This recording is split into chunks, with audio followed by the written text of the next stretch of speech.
এই হচ্ছে AGT live 24/7।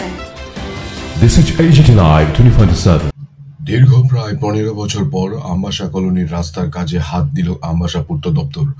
15 বছর পূর্বে এই রাস্তাটিকে পিচ করার কাজ হয়েছিল। তারপর থেকে দীর্ঘ বছর আর কোনো ধরনের মেরামত করা হয়নি। সাম্প্রতিককালের বন্যায় এবং ঝড় জলে রাস্তাটির বেহাল আকার ধারণ হয়।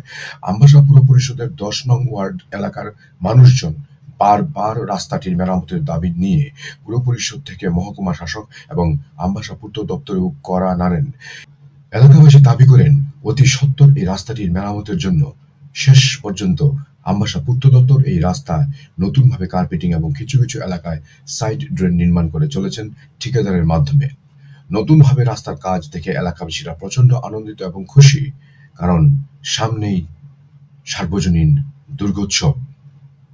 তাই এই সময় রাস্তার কাজ হয়ে যাওয়া মানে পুজোর পূর্বে নতুন কিছু হাতে পাওয়া মনে করছেন এলাকাবাসীরা। Bureau report, AGT live 24/7। খুশি দুর্গা পূজা আইসে, আমরা গাড়িতে আইতেও সুবিধা, পূজা উপলক্ষে রাস্তাঘাট ভালো হলে তো আমরাও ভালো, গাড়ি নিয়ে আইতে সুবিধা হয়, প্যাসেঞ্জারও ভালো। আমরা পূজা আমরা ধন্যবাদ জানাই, কন্ডাক্টররাও ধন্যবাদ জানাই।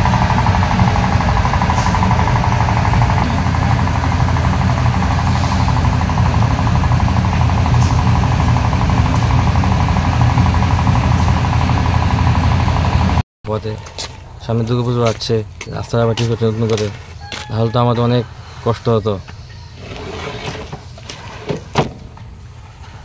বহুত বছর ধরে আজকে এটা বিগত প্রায় 10-15 বছর আগে আমরা সব ইয়ে করতেছি, কিন্তু আমরা কোন যে দুর্গা পুজোর আগে যে কাজটা আমরা হচ্ছে, তাহলে আমরা পিডাব্লিউডিকে ধন্যবাদ জানাচ্ছি।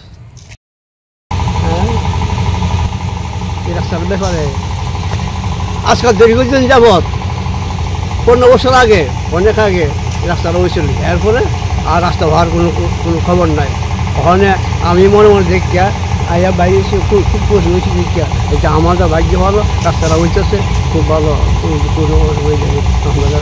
আমাদের কথা মানে। আপনারা খুশি এই রাস্তা হওয়াতে? আমরা অনেক খুশি।